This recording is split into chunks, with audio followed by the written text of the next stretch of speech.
السلام علیکم مائی YouTube family, امید ہے آپ خیر و خیریت سے ہوں گے۔ آج ہم نے غزوہ خندق کا ایک واقعہ پڑھنا ہے کہ جب غزوہ خندق ہو رہی تھی تو اس وقت کیا ایسی سچویشن ہوئی تھی کہ حضور صلی اللہ علیہ وسلم نے سب کو دعوت دی کھانے کی۔ تو یہ واقعہ یوں ہے کہ حضرت جابر جو ہیں وہ راوی ہیں اور کہتے ہیں کہ جنگ خندق کے موقع پر جب ہم خندق کھود رہے تھے تو ایک بہت ہی سخت چٹان آ گئی۔ حضور صلی اللہ علیہ وسلم کو اس کے بارے میں بتایا گیا۔ حضور صلی اللہ علیہ وسلم اس کو توڑنے کے لیے آئے اور آپ صلی اللہ علیہ وسلم کے کھڑے ہونے کی یہ حالت تھی کہ پیٹ پر پتھر باندھا ہوا تھا، کیونکہ 3 دن سے سب بھوکے تھے اور کوئی چیز چکھنے تک کو نہ ملی تھی۔ حضور صلی اللہ علیہ وسلم نے کدال لی اور ایک ضرب لگائی، سخت چٹان تو ایک جو ہے نا مٹی کے ڈھیلے کی طرح ہی ثابت ہوئی، اور ایک جیسے مٹی کے ڈھیلے کے اوپر ضرب لگائے تو بالکل ختم ہو جاتی ہے، اسی طرح سے وہ سخت چٹان بھی ختم ہو گئی۔ حضرت جابر نے جب آپ کے پیٹ کی کیفیت دیکھی تو فرمایا، اے اللہ کے رسول، مجھے کھانے پینے کے بندوبست کے لیے اجازت دیجیے، میں گھر جاتا ہوں۔ وہ اپنی بیوی کے پاس آئے اور کہا کہ نبی کریم صلی اللہ علیہ وسلم بھوک سے نڈھال ہیں، تمہارے پاس کیا ایسا ہے جو کھانے کو پیش کیا جا سکتا ہے؟ تو بیوی نے کہا، میرے پاس کچھ جو ہیں اور ایک بھیڑ کا بچہ ہے۔ تو حضرت جابر نے بھیڑ کے بچے کو ذبح کیا اور بیوی نے آٹا گوندنا شروع کر دیا۔ اس کے بعد حضرت جابر جو ہے وہ آئے اور حضور صلی اللہ علیہ وسلم کے پاس اور بالکل آہستہ سی آواز سے کہا کہ گھر میں تھوڑے سے کھانے کا بندوبست موجود ہے، آپ تشریف لے چلیں اور ساتھ 1 یا 2 آدمی لے لیں، کیونکہ گوشت بھی تھوڑا ہے، روٹیاں بھی تھوڑی ہیں، تو وہ صرف 2-4 آدمیوں کو ہی پوری ہوں گی، تو انہوں نے اس لیے کہا کہ آپ 2-3 آدمیوں کو لے لیں اور چلیں۔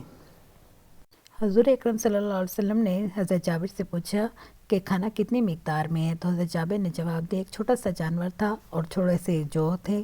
تو حضور صلی اللہ علیہ وسلم نے فرمایا، یہ تو بہت زیادہ ہے، جاؤ اپنی بیوی سے کہو کہ میرے آنے سے قبل ہنڈیا کو چولہے سے نہ اتارے اور نہ ہی تنور پر روٹیاں لگائے۔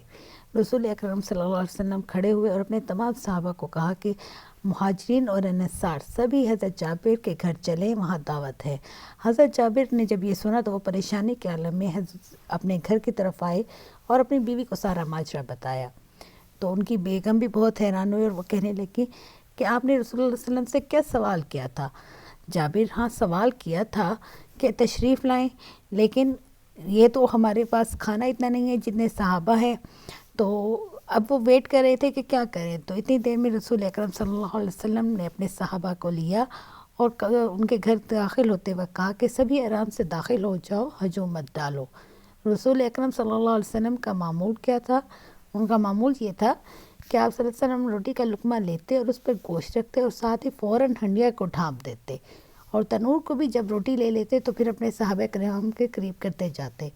ہر بار آپ صلی اللہ علیہ وسلم ایسا ہی کرتے تھے، کبھی سالن لیتے، کبھی روٹی، اپنے صحابہ کرام کے قریب کرتے، حتیٰ کہ سبھی نے پیٹ بھر کر کھا لیا، لیکن کھانا ویسے کا ویسے پڑا، جو سالن تھا وہ ویسے کا ویسے تھا، اسی طرح جو روٹیوں کے آٹا تھا وہ بھی ویسے کا ویسا ہی رہا۔ تو رسول اللہ صلی اللہ علیہ وسلم نے اس عورت سے کہا کہ اس کھانے کو تم بھی کھاؤ اور لوگوں کو ہدیہ کے طور پر بھی بھیجو، کیونکہ وہ بھی بھوکے ہیں۔ حضور صلی اللہ علیہ وسلم جو ہے یہ ایک بہت بڑا معجزہ ہے۔ اللہ ہم سب کو حضور صلی اللہ علیہ وسلم سے محبت کرنے کی توفیق دے اور حضور صلی اللہ علیہ وسلم کی سیرت پر عمل کرنے کی بھی۔ اگر کوئی واقعہ اچھا لگا ہو تو پلیز کمنٹ کر کے بتائیں۔